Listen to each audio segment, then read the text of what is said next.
Меня зовут Ярхамов Ильнур, и мы вам рассказываем о важных событиях для татар России. На 71-м году жизни, 23 февраля, в Татарстане скончался бывший прокурор республики Кафиль Амиров. Гражданская панихида прошла в Казанской филармонии. Кафиль Фахразиевич возглавлял прокуратуру Татарстана 13 лет, до 2013 года. На своем посту он запомнится как руководитель, которого отличало бережное и теплое отношение к татарскому языку. Он подчеркивал, что в Конституции Татарстана русский и татарский языки государственные, они должны развиваться вместе, рука об руку и служить населению. Амиров вспоминал, как начинал работать следователем в прокуратуре Сармановского района Татарстана. Там делопроизводство прокуратура вела на татарском языке. В сегодняшних реалиях в это трудно верится. Но при Амирове прокуратура была отчасти и татароязычной. Амиров рассказывал, что ему не довелось учиться в татарской школе, хотя он и родился в Татарстане. Тем не менее, язык пришлось подтянуть. В Сарманово ему пришлось общаться на татарском языке в большинстве случаев. Работая в структурах прокуратуры, Амиров накопил достаточную базу по юридической терминологии. В итоге он выпустил русско-татарский юридический словарь. Особое внимание Амиров уделял историческому облику Казани. Он сам лично знал и переживал проблемы разрушения памятников архитектуры. Под его руководством прокуратура взялась проверять, почему более 40 сооружений в центре Казани лишились статуса культурного наследия. По итогам работы по отстаиванию культурного и архитектурного облика Казани Кафиль Амиров выпускает 5 книг по истории улиц Казани. Мы будем помнить Кафиля Амирова еще и потому, что вместе с Азгатом Сафаровым, бывшим министром МФД, они свернули шею казанским преступным группировкам. Последние годы Амиров занимался преподаванием, фотографировал и созерцал. Увидит ли татар еще столь достойного человека на прокурорском месте? Ауыр туфрагы жеңіл болсын. Татары-мусульмане Екатеринбурга чуть не лишились своей старейшей мечети Маулид. Все началось с того, что региональное духовное управление мусульман Свердловской области опубликовало открытое письмо. В нем мусульмане высказывали опасения, что мечеть может быть снесена. Якобы компании-застройщику приглянулся тот участок земли, на которой находится мечеть. Компания в городе ведет активную застройку, возводятся высотные дома. Побойтесь Бога, нет у нас никаких планов сносить мечеть. Так прокомментировали официальные представители компании-застройщика. На самом деле эта проблема с мечетью у уральских татар не первая. Ранее уже была снесена мечеть Нур-Усман.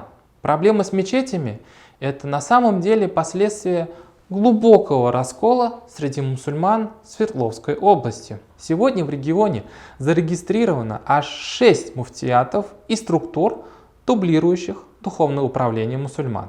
Зачем так много мусульманских организаций в регионе, которые сложно назвать мусульманским? Большой вопрос. Кстати, один из расколов связан как раз с мечетью Маулид. Здание было построено в 1991 году при Сибгатуле Сайдуллине. Он тогда возглавлял Свердловский мухтасибат. Эта структура относилась к Центральному духовному управлению мусульман России, который сейчас возглавляет Талгат Таджудин. В 2008 году между Сайдуллиным и Таджуддином случился конфликт. Сайдуллина снимают с должности, и он создает свой муфтият – Духовное управление мусульман Урала. Компания-застройщик, конечно, заверила, что мечеть трогать не будет. Но где документы на землю и на здание мечети? Когда Сайдуллин уходил от Таджуддина, документы на мечеть он оставил у себя, а затем и вовсе их потерял. На сегодня ни одна из мусульманских организаций Екатеринбурга не имеет документов на мечеть Маулид. В общем, потерял бумагу, пиши пропало. В нашей стране это так. В стране продолжают обсуждать поправки в Конституцию России. Состоялась встреча специальной рабочей группы по Конституции с президентом Владимиром Путиным. Поступило там где-то порядка 900 предложений. Они носят такой серьезный содержательный характер. Член рабочей группы и директор Эрмитажа Михаил Петровский предложил несколько поправок в 68-ю статью Конституции. Первая поправка. Государственным языком на всей ее территории является русский язык, как язык государствообразующего народа в многонациональном равноправном союзе народов России. Вторая поправка. Государство защищает культуру и самобытность всех народов и этнических общностей России, гарантирует сохранение этнокультурного и языкового многообразия. Безусловно, это хорошее приобретение будет для основного закона. В сочетании первого со вторым, мне кажется, что это очень правильно будет работать. Поправки Петровского не совсем понял член рабочей группы и татарстанский политик Фарид Мухаммедшин. Мухаммедшин на встрече с Путиным рассказал, что учителя родных языков выражают опасения. Сохранится ли возможность у татар, чувашей и удмуртов изучать свои родные языки? Я с учительством республики встречался. Это классные руководители, это директора школ, председатели методсоветов. Знаете, поддерживают, с пониманием относятся. Единственное, начинают поднимать вопрос национальные преподаватели национальных языков в национальных республиках. Не будет ли ущемления, не будет ли каких-то запретов, и насколько это будет прописано в Конституции. Вот Михаил Борисович сегодня сказал об этом. Можно было бы четче, конечно, написать у этого народа, не представляющего, как говорится, или представляющего там татарскую часть, удмуртскую часть, чувашскую часть, которые живут в Татарстане. Будет ли возможность изучать свой язык отца, матери, дедов, прадедов, сохранить его в конце-то концов. Это их беспокоит. Путин его заверил, что в новых поправках Петровского это все учитывается, и поводов для волнения нет. Вот те люди, которые вам высказывали какие-то озабоченности по этому поводу, они должны нас с вами услышать и сказать, что принятие вот этих поправок как раз и должно снимать их озабоченности.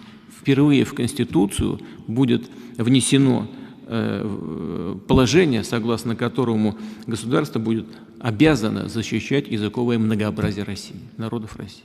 Но что насчет государствообразующего народа? В поправках Петровского под государствообразующим народом явно имеется русский народ.